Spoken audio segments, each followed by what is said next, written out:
салом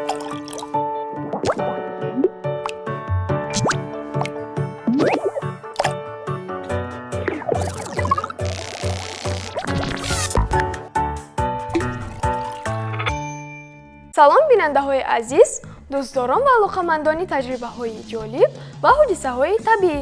тавре ки мушоҳида мекунед, барномаи таҷриба аст манзури шумо аз телевизиони Баҳористон ва ман Беназир ба шумо як таҷрибаи хеле ҷолиберо омода кардам, ки акнун ҳозир ман шуморо ба маводи ин таҷриба шинос месозам.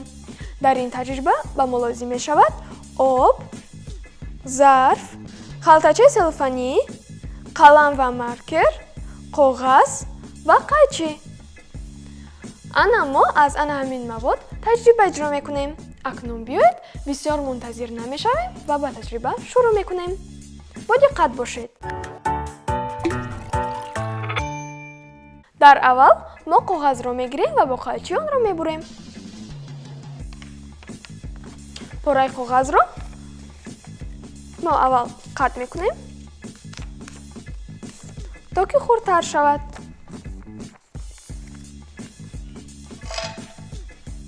қайчиро гирифта мебурем. бачаҳои азиз, вақте ки шумо қайчиро истифода мебаред, ҳатман эҳтиёткор бошед.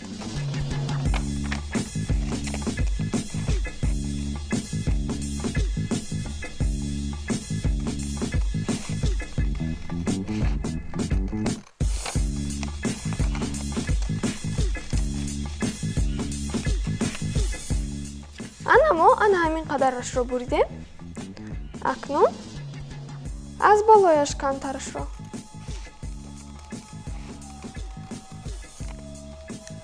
мо коғазро буридем. акнун дар болои он тасвир мекунем. мо сурати як духтаракеро бо як куртача тасвир мекунем.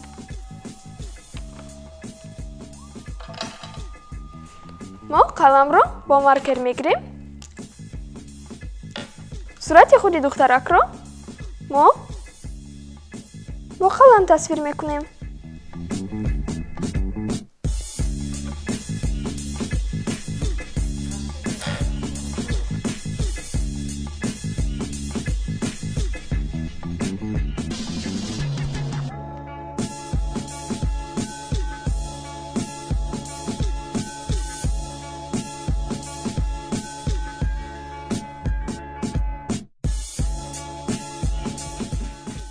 акнун дастони духтаракро тасвир мекунем.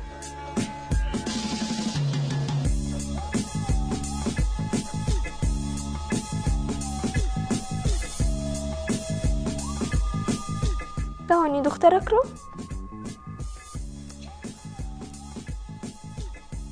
чеҳраи ӯро бо чашмонаш тасвир мекунем.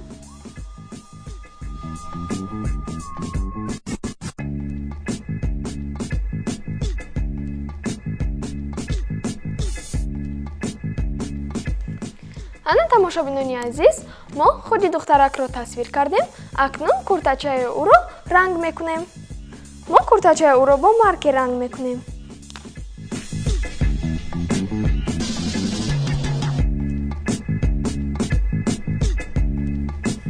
тамошобинони азиз, шумо метавонед аз ҳама намуди маркер истифода баред ва ҳамчунин шумо метавонед куртачаи духтаракро бо ранги дилхоҳ ранг кунед.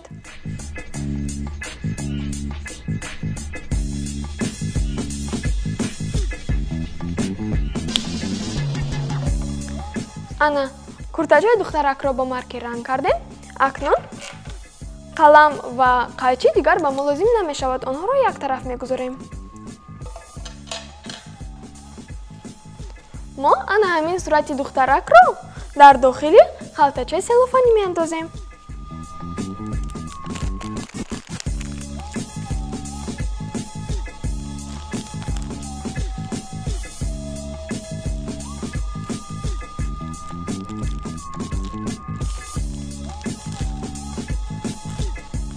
ва қисми зиёдати халтачаи селофаниро мебурем.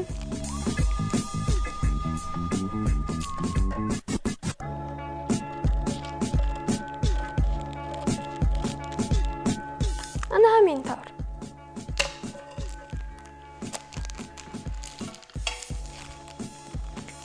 акнун вақте ки мо коғазро ба дохили халтачаи селофанӣ андохтем, мо аз болои куртачаи духтарак боз тасвир мекунем.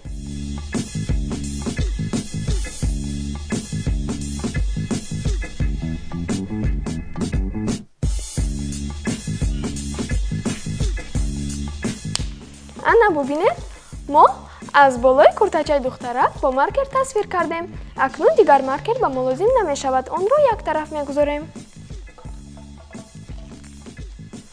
ва мо ҳозир дар зарф об мерезем.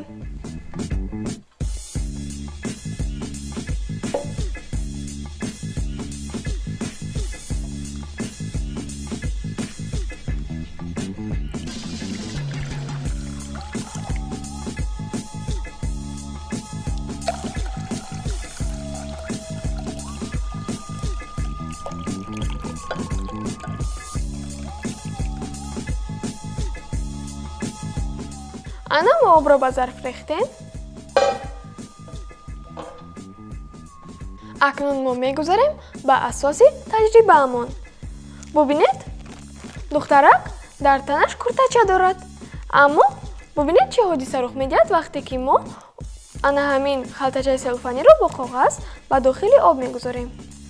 ана бубинед бачаҳо, вақте ки мо духтаракро ба дохили об меандозем, бубинед вай либосҳояшро табдил медиҳад. вақте ки боз онро аз дохили об мегирем, боз духтарак куртача дорад. як бор дигар бубинед, духтарак боз либосҳояшро табдил дод ва боз духтарак куртача дорад. дидед чӣ хел таҷрибаи ҷолиб аст?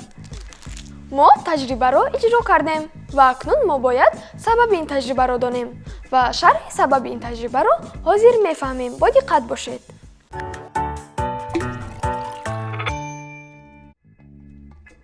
дар ин таҷриба расм дар дохили халтачаи селофанӣ дар об барои он пурра ба назар наменамояд, ки рӯшноӣ ба болои селофан меафтад ва акси рӯшноӣ монеи пурра нишон додани расм мегардад.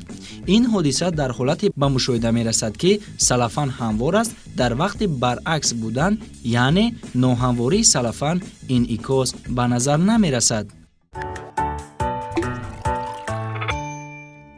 сабаби ин таҷрибаро низ фаҳмидем ва имрӯз ман бо шумо хайру хуш мекунам. ва агар шумо ягон таҷрибае медонед ва мехоҳед онро ба бинандагон нишон бидиҳед, пас ба кӯчаи Шароф 31 телевизиони Баҳористон барномаи таҷриба муроҷиат кунед ё бо мо дар тамос бошед. хайр, то таҷрибаҳои нав ва ҷолиб хуш бошед.